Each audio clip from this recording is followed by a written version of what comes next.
이야기죠. 이튿날 저들이 길을 가다가 욥바에 가까이 이르렀을 때에 베드로는 기도하려고 지붕으로 올라갔다.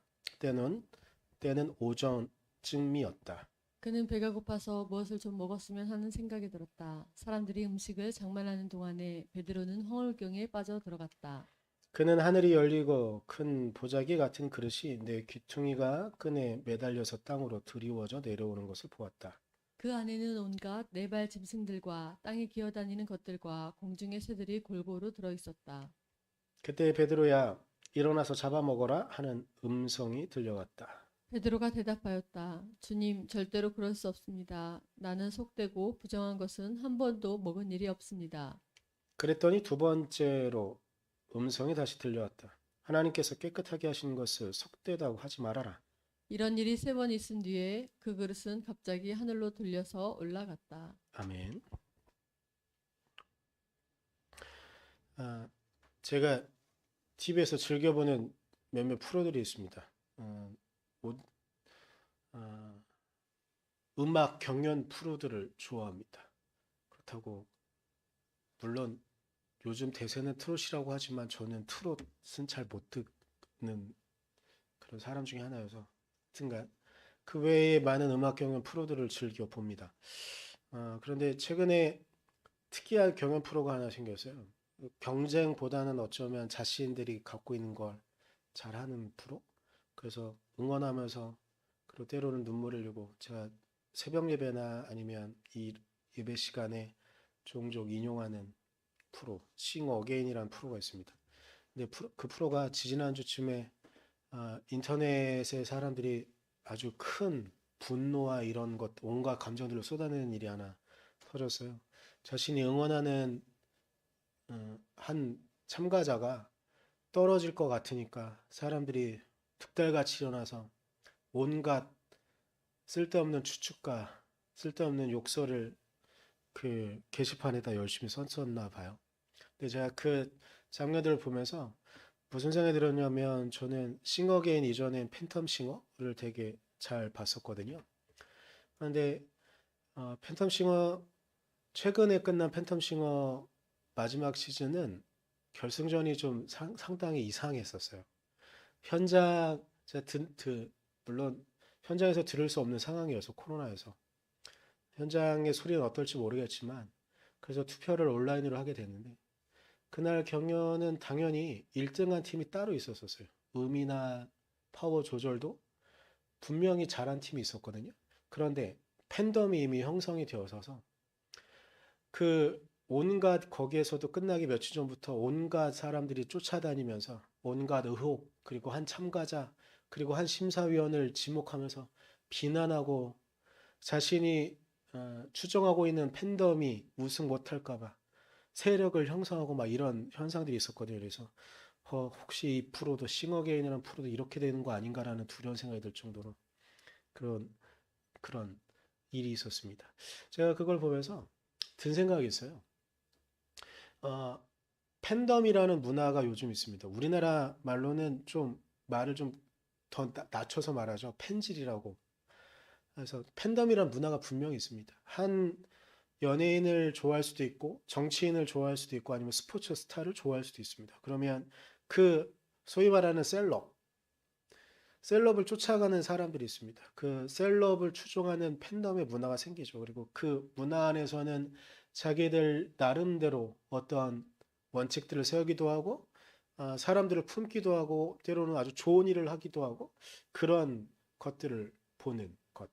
그런데 이것이 모든 문화라는 게 쌓이고 쌓이다 보면 나쁜 부분이 드러나는 것들이 있는데 나쁜 부분이 드러나는 것 중에 하나가 다른 사람들 자신이 추종하는 셀럽 외에 그 비슷한 사람이거나 이런 사람들 아주 심하게 몰아세우거나 미워하거나 온갖 의혹 없는 사실들 그리고 과거에 있었던 어떤 것들을 갖고서 확대해서 그 사람 현재도 여전히 그럴 것이다. 절대 그 사람의 과거는 돌이킬 수 없다. 뭐 이런 식으로 몰아가거나 이런 문화들이 생기게 되는 것이 팬덤의 단점들이거든요. 그런데 한번 생각해 봤어요. 우리는 예수님을 펜으로 쫓아가고 있을까?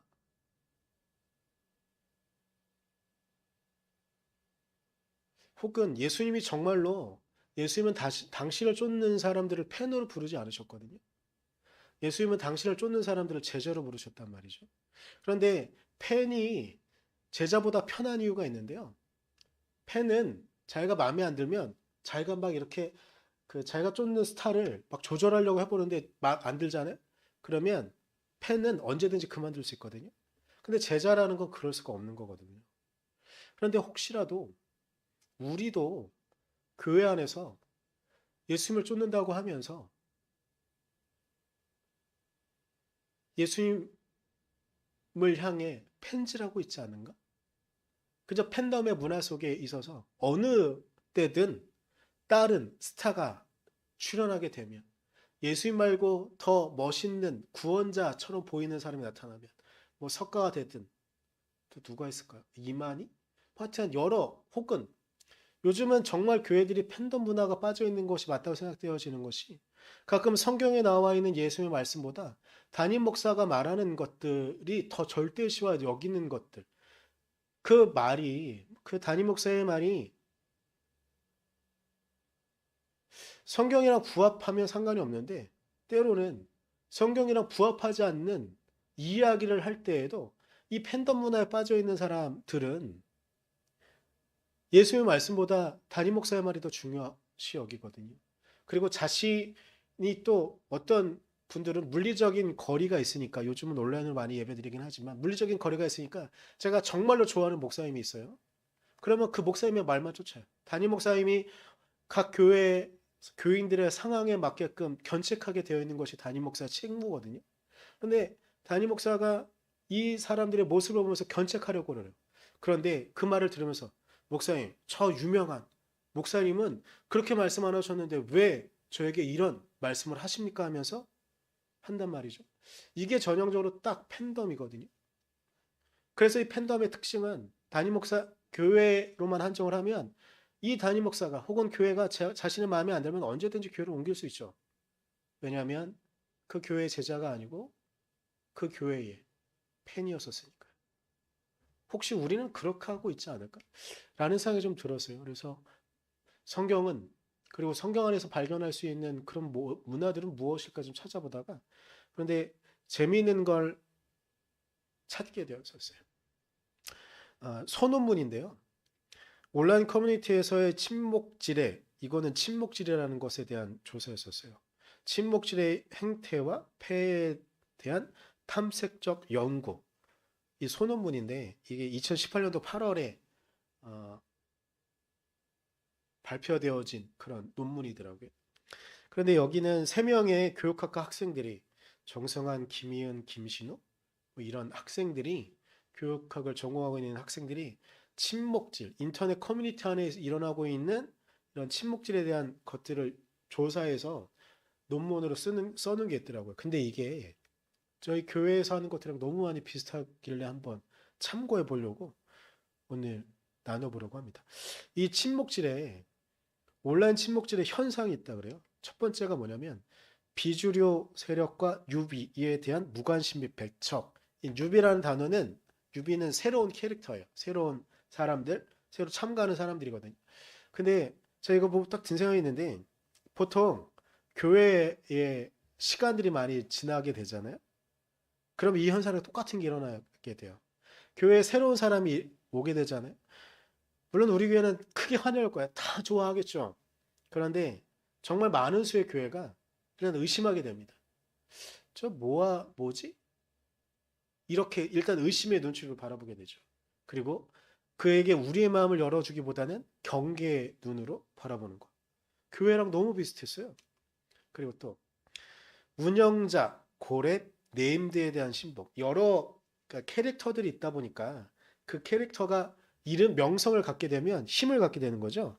근데 교회도 그래요. 교회도 정말 많이 그래요. 교회에서 중요한 역할들을 하고 있는 사람들, 혹은 교회에서 경력이 쌓이는 사람들, 그리고 교회에서 어떤 역할을 갖고 있는 사람들, 이 사람들은 절대적인 권위를 갖는 것. 그리고 여기부터가 우리 교회가 경계해야 되는 정말 위험한 건데 커뮤니티 운영 규칙 무시. 교회는 그리스도의 사랑이 가장 중심입니다. 그런데 어느 순간 시간이 지나고 나면 그리스도의 사랑에 대한 규칙 그리고 그 말씀을 쫓아야 되는 기본적인 규칙이 무시되어지는 그리고 여기 또 점점 시간이 지나고 나면 커뮤니티 안에 이런 문제가 일어나게 된대요. 운영자의 중립성 위반. 이건 목사의 책임이죠. 교회에서 보게 되면 교회는 아무래도 어쩔 수 없이 목사가 중심이죠. 그런데 그 목사가 중심을 무게를 잡지 못하게 됩니다.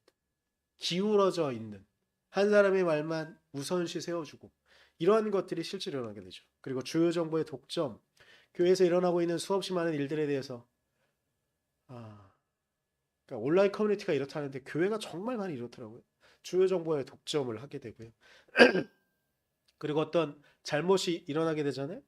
그러면 이런 것들 합니다. 물타기를 통한 여론 호도.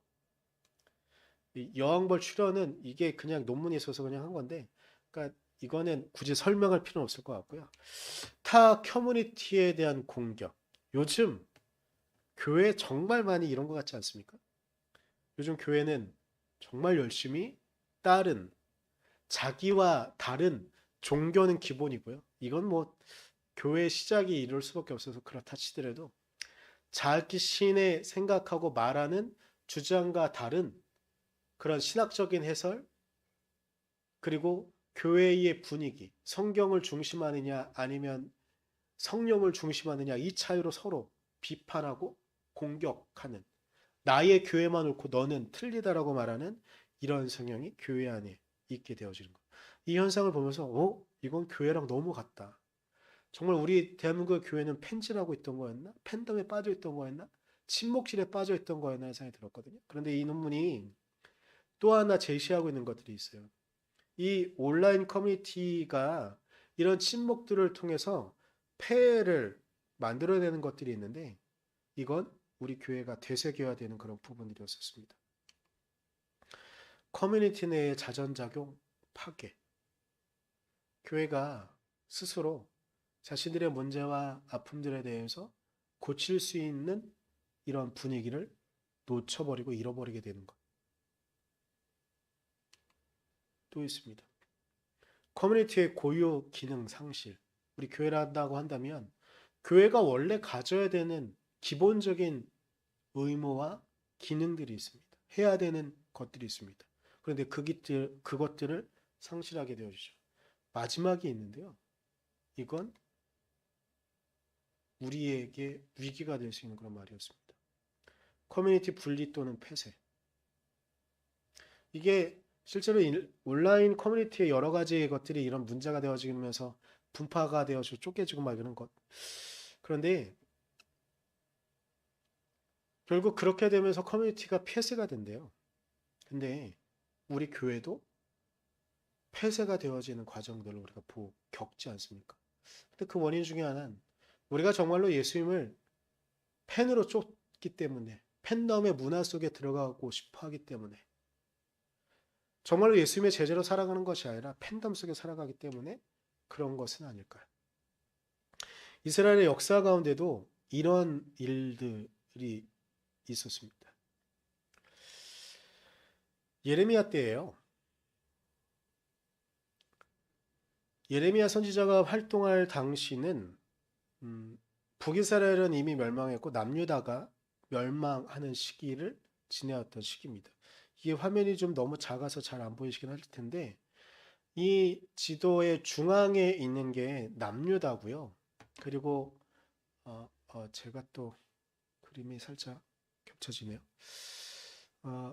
그러니까 제가 지금 움직이는 부분에 보이는 이런 지도들 이걸로 가리키면 되겠네요. 이쯤에 있는 게 남유다예요. 여기가 남유다인데 이 남유다가 멸망하는 과정 속에 보게 되면 이 남유다의 오른편에 있는 게 왼편에 있는 게 이집트가 되죠. 이집트는 원래 예전부터 아주 강성한 그런 국가였었어요. 그런데 남유다가 멸망할 때쯤에는 이집트는 그냥 명성만 남아있을 뿐 실제적인 힘은 없었던 그런 시대였거든요. 그런데 이쪽 위쪽에 있는 북이스라엘을 멸망시킨 건 아수르였었어요. 근데 남유다가 멸망할 때쯤에는 이 강성했던 아수르가 점점점 힘을 잃게 되어집니다. 그리고 새롭게 발흥하는 세력이 있었으니 이쪽에 있는 바벨론입니다. 왼쪽에 있는 바벨론이 강성하게 되어져요. 근데 이때 왕이 아주 유명한 느부갓네살 왕이에요. 그런데 이 지도를 보면서 잠깐 좀 말씀을 드리면 이때 이스라엘 백성들에게 개혁을 일으키는 남유다의 개혁을 일으켰던 정말로 하나님의 말씀을 쫓아가는 그런 개혁을 일으켰던 왕이 다행히 이 시기에 있었습니다. 그런데 이 왕은 젊은 왕이었었어요. 아주 어릴 때 왕이 올랐고요. 이 왕의 이름은 요시아라는 왕이에요. 그런데 이 요시아 13년 정도쯤부터 예레미야가 활동을 했거든요. 그런데 요시아 초기는 요시아가 정말로 뛰어난 왕 중에 한 명이었었어요. 하나님을 열심히 쫓았던 부분도 있지만 단순히 그것만이 아니라 외교나 정세도 잘 파악하는 그런 왕이었거든요. 그래서 이때는 한쪽 나라에게 기울면 이것이 나중에 어떻게 될지를 알고 있었기 때문에 쉽게 말하면 어느 나라 편도 들지 않으면서 자신의 고유한 위치를 잡았기 때문에 이 균형 속에서 그래도 편안한 시기를 지낼 수 있었거든요. 그런데 이때에 예레미야는 나와서 활동을 시작합니다. 그런데 예레미야의 말은 이거예요. 이렇게 요시야 왕이 열심히 종교개혁을 하고 있고 열심히 국가를 개혁하고 있고 고치고 있는데 이 나라가 좀 더 갈 수 있도록 개혁하고 있는데 그때 말합니다. 우리는 멸망할 수밖에 없다. 우리는 멸망할 수밖에 없다. 사람들은 되게 싫었을 겁니다. 물론 예레미야는 끊임없이 우리가 하나님을 바로 서야 되는 이야기들, 우리가 하나님의 말씀을 어떻게 쫓아야 되는지는 이야기를 하지만 그 이야기를 들으면서도 사람들은 아니다. 저 강성하게 제가 몇 주 전부터 계속 말하고 있는 예루살렘 성전이 그 당시에 아주 강성하게 서 있었거든요. 저 예루살렘 성전을 보아라. 저 성전 누구도 허물지 못한다. 그런데 저 성전이 있는 한 하나님은 우리를 당신의 백성으로 절대 버리지 않으신다. 근데 너가 왜 쓸데없는 말을 하냐? 왜 사람들을 불안하게 만드느냐? 우리는 열심히 하나님을 쫓고 있다. 근데 예레미야는 말합니다. 아니다. 우리는 하나님을 열심히 쫓고 있지 않대요. 우리는 겉으로 아모스가 말했던 거랑 비슷하게 말했을 것 같습니다. 우리는 겉으로 하나님을 예배한다고 말하지만 예루살렘 성전에서 하나님께 열심히 예배한다고 말하지만 우리의 속은 그리고 우리의 지도자들은 하나님의 말씀을 이용만 할 뻔 하나님의 말씀 진정으로 쫓아가지 않고 있다. 우리는 하나님의 바로 서 있지 못하다. 라고 말합니다. 그런데 이 시기쯤에 되게 위기가 있었었는데 뭐였냐면 아수르 세력이 제가 좀 전에 지도를 보여주면서 위쪽에 있었던 아수르 세력이 약해지고 있다 그랬잖아요. 근데 이때쯤에 이 정세를 잘못 파악하고 있던 사람들이 요시아는 그러지 않았었지만 정세를 잘못 파악하고 있던 사람들이 요쯤에 이집트가 원래 이집트는 강성한 국가였으니까 우리가 이집트 편을 들으면 우리가 도움을 얻을 수 있지 않을까 이런 생각을 했었어요. 그래서 하나님을 찾는 게 아니라 정세 속에 막 바벨론이 부흥하고 있다고 하지만 아직은 얘는 어리고 아직 청년도 안 된 그런 이고 성인이고 힘센 애굽이 있으니까 애굽을 쫓아야지 이렇게 말했단 말이죠. 이런 쓸데없는 생각들을 하고 있는 시기쯤. 근데 이제 정말 문제가 생깁니다. 아수르가 약해지니까 이쯤에 이집트가 쓸데없는 마음을 갖게 돼요. 우리가 예전에 지배했던 가나안 땅, 심지어 아수르까지도 우리가 점령할 수 있겠구나 생각을 하게 돼요. 근데 요시아 왕은요, 이 시기를 보면서 이집트가 정말로 아수르를 점령하게 되면 우리 유다는 이집트에 의해서 애굽에 의해서 무너질 수밖에 없겠는데라는 생각에 이집트가 진격하는 걸 아수르 위쪽으로 올라가는 걸 통로였기 때문에 남유다는 통로였기 때문에 전쟁에 나서게 됩니다. 그런데 요시아는 이 전쟁에서 무깃도라는 장소에서 죽음을 맞이하게 됩니다. 근데 이쯤에 여러 정치적인 어려움들을 갖게 돼요. 요시아의 아들인 여로보암이 즉위하게 되는데요. 이 여로보암은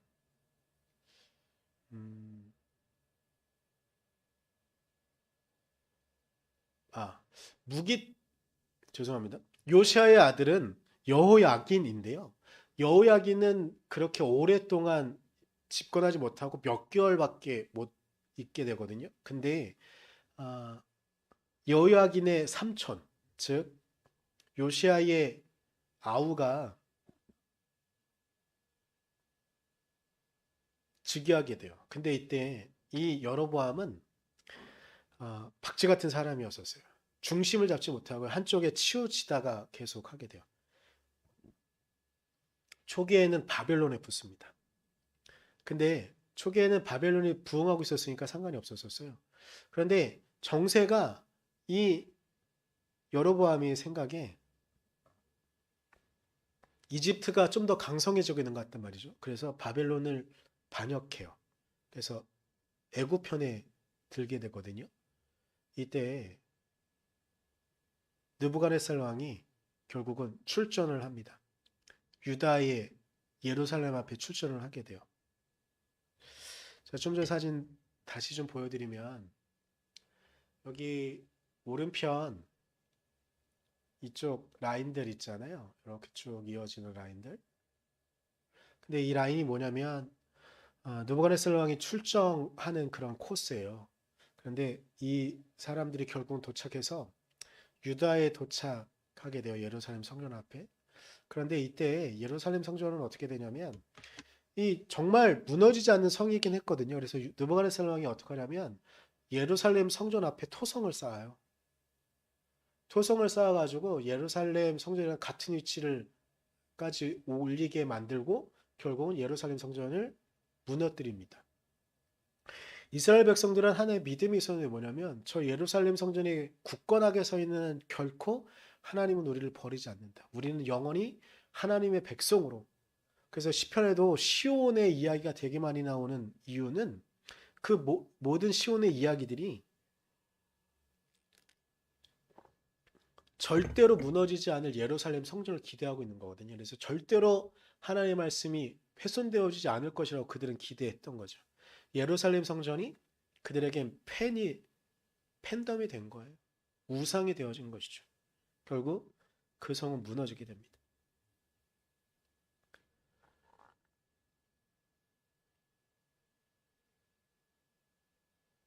제가 좀 전에 말씀 잘못 드렸네요. 그 여로보암의 아들이 여호야긴이에요. 요시아의 아들이 여로보암이고요. 그런데 결국은 여로보암이 바벨론에 의해서 폐위하게 되고 바벨론으로 끌려가게 돼요. 근데 여호야긴이 잠시 즉위를 하지만 여로보암의 동생 시드기야가 조카를 죽이고 왕이 돼요. 근데 이때 큰 문제가 다시 일어나게 됩니다. 그게 뭐냐면 예루살렘 성전, 예루살렘을 믿으면서요. 절대로 무너지지 않을 그 이야기들을 기대하면서 자신들이 믿는 한, 자신들이 그렇게 믿는 한, 자신들이 영원히 포로로 잡혀가지 않을 것이라고 기대하게 되죠. 근데 이때 예레미야는 이야기해요. 아, 바벨론이 다시 공격하러 오거든요. 근데 이때 일단은 잡혀갔던 사람들이 있었기 때문에 두려움에 떨면서 예레미야도 잡아가고 많은 귀족들이 애굽으로 도망을 가요. 그쯤에 예레미야가 42장 10절 11절을 통해서 이스라엘 백성들에게 말하는 것이 있어요. 너희가 이 땅에 그대로 머물러 살면 내가 너희를 허물지 않고 세울 것이며 내가 너희를 뽑지 않고 심겠다. 내가 너희에게 재앙을 내렸으나 이제 내가 뜻을 돌이켰다. 너희가 지금 두려워하고 있는 그 바빌로니아 왕을 두려워하지 말아라. 내가 너희와 함께 있으면서 너희를 구원하여 주고 그의 손에서 너희를 건져내려고 하니 너희는 그를 두려워하지 말아라. 나 주의 말이다. 라고 말씀하시면서 하나님의 말씀을 전하거든요. 그런데 이미 펜질에 자신들의 침묵질에 그리고 자신들 안에서 있는 모든 문제들이 해결되어진다고 믿었던 그들은요. 이 하나님의 말씀을 귀 기울여 듣지 못하게 돼요. 그래서 결국은 다 포로로 잡혀가게 되어지는 그런 상황들.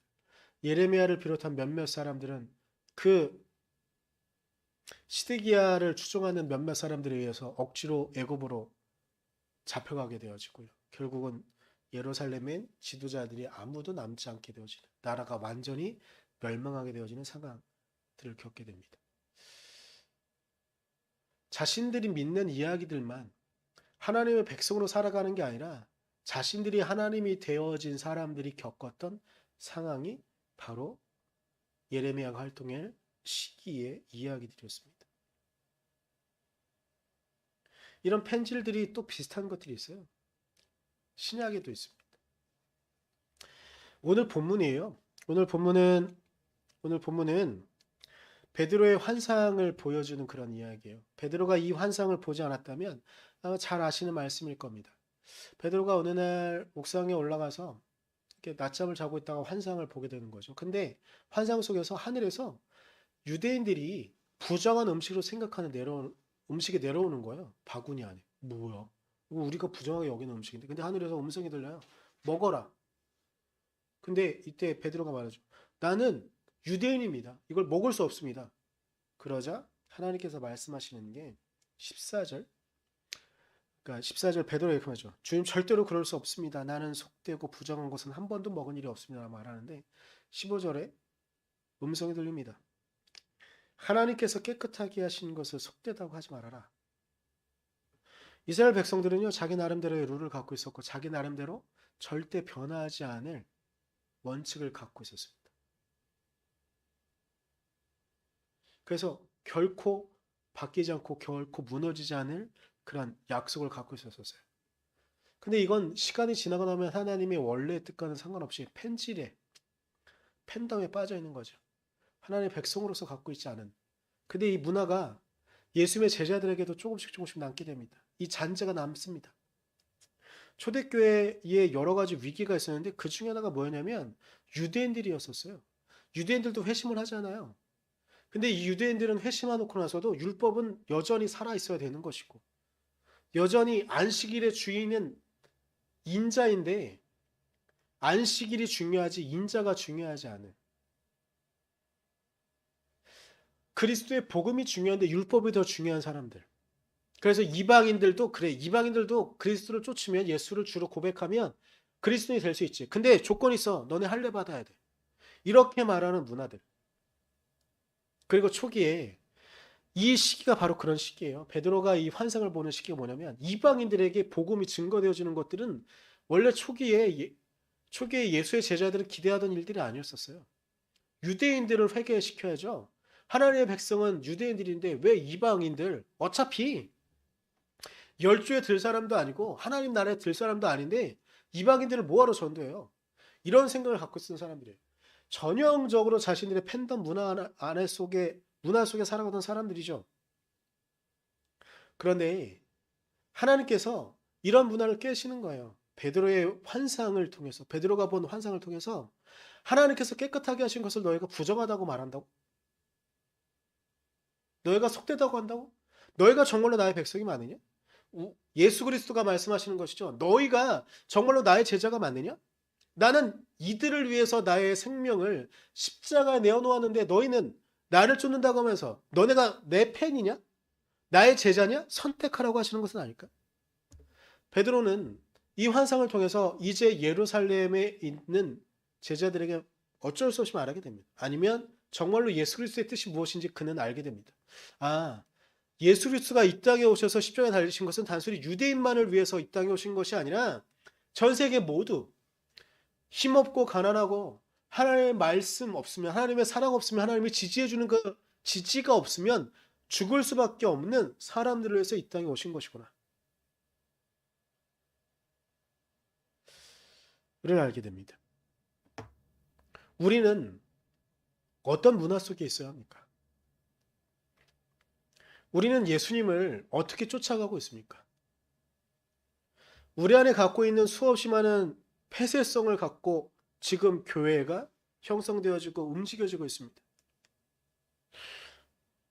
최근에 뉴스보도에 계속 나오는 한 단체가 있습니다.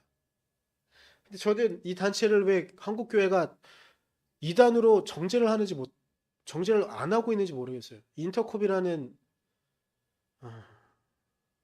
단체인데요. 선교기관이라고 말하고 있지만 엄밀히 말하면 이 인터콥은 신사도주의적인 사고방식 안에서 출발을 했고, 그렇기 때문에 정교 교단에서 절대 받아주면 안 되는 그런 사고방식을 갖고 있는 교단이거든요. 그런 집단이거든요. 그런데 이 인터컵이 되게 유명해졌던 일들이 있었는데 뭐냐면, 해외에 선교를 한다고 하고선 사원에서 혹은 모스크에서 그 모스크를 훼손하고 거기에서 찬양하고 이러면서 사람들의 반감을 일으키는, 저희가 친근하게 지내고 있는 선교사님이 계시거든요. 이 선교사님은 인터컵을 너무 싫어하세요. 10여 년 가까이 거기에 있는 사람들과 친해지고 이슬람 문화 속에 친해지면서, 하나님을 믿는 사람들이 이런 거구나, 이렇게 열심히 한 명, 두 명 사람들의 마음을 열어가요. 조금씩 조금씩 열어가요. 그래서 교인들을 한 명, 두 명씩 만들었어요. 그런데 인터컵이 어느 날 그 지역에 왔다는 거예요. 그리고 거기 안에 아주 센 난리를 쳐놓고 갔어요. 그들은 전도하다고, 말은 선교한다고 해놓고 이렇게 하겠지만 막 길거리에 가면서 찬양하고 열심히 막 통성 기도하고 사람들이 다 보고 있는. 근데 나중에 알게 되죠. 저들이 교회다, 복음을 전하러 왔단다고 한단다. 그런 이야기 속에 이 선교사님은 바로 타격을 받게 되는 거예요. 전도할 수 없는 상황에 지는 것이죠. 근데 이 인터컴에 있던 사람들은 생각하는 거죠. 우리는 열심히 선교하고 왔어요.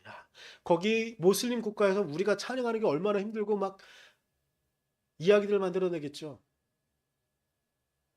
우리가 이렇게 열심히 했는데, 이제 우리가 이렇게 뿌렸으니까 하나님께서 저기에 우리가 뿌린 씨앗을 통해서 열매를 맺으실 거야. 말도 안 되는 소리 하지 마십시오. 거기에서 수십 년 동안, 몇십 년 동안 선교의 씨앗을 뿌렸던 그 선교사님들의 씨앗들을 당신들이 싹둑 잘라놓고 온 겁니다. 이 인터컵이 우리나라에서 한 일들이 있어요. 우리나라에서도요, 단군상을 잘라버리고 어느 불교 사원 가서, 절에 가서 불을 태우고, 물론 우상이죠. 근데 그렇다고 불을 지르는 것이 온당합니까?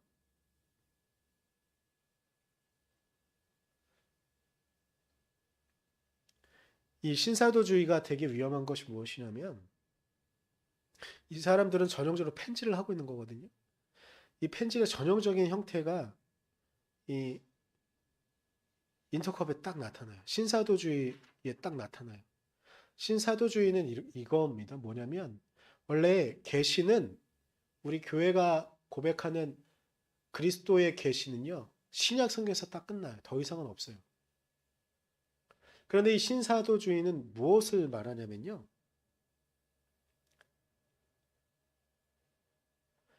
계시가 여전히 자신들에게 온다는 거예요.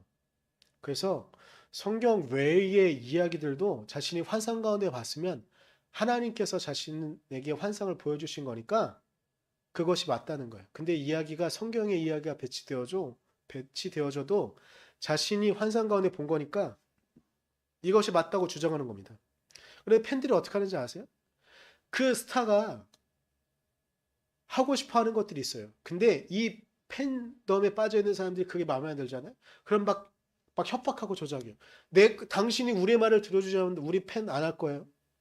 당신은 우리의 말을 들어야 돼요. 여러분, 지금 한국교회가 정말 위기에 처해 있는 이 한국교회 모습들이 그리스도의 말씀을 쫓는 것 같습니까? 아니면 자신들이 주장하는 자신의 교리에 성경을 끼워 맞추면서 이 위기에 온 것 같습니까?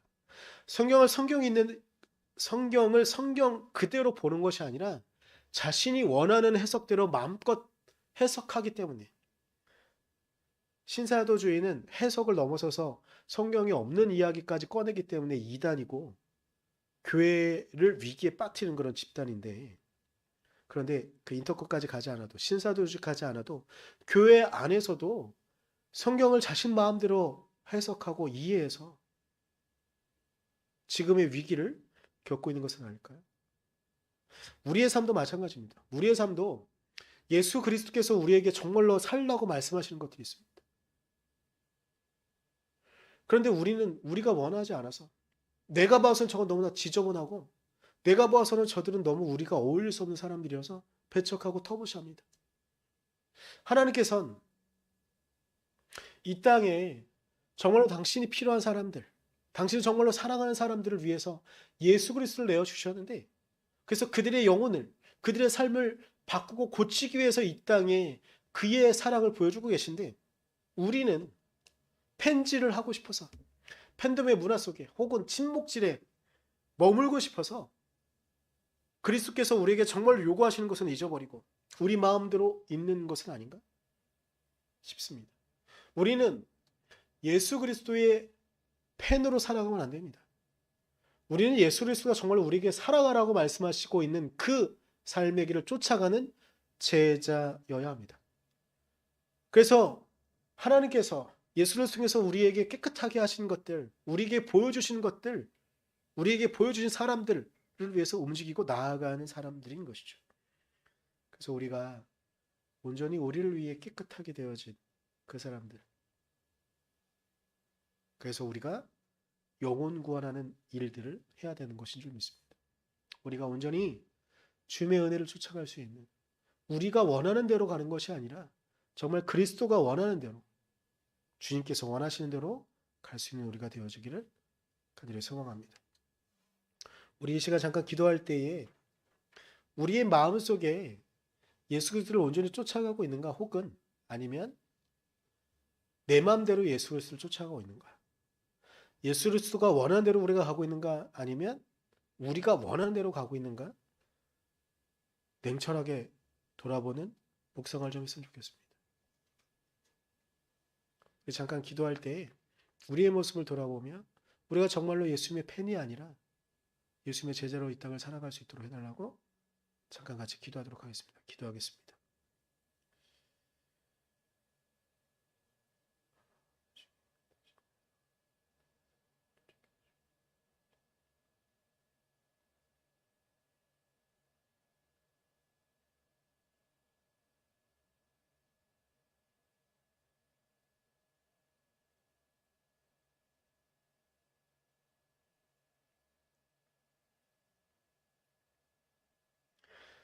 연하게 기도합니다. 주님, 우리가 주님의 은혜 안에, 주님의 말씀 안에 있게 하시고 우리의 모든 마음과 우리의 모든 뜻이 주님의 도우심 안에만 있게 하여 주시옵소서.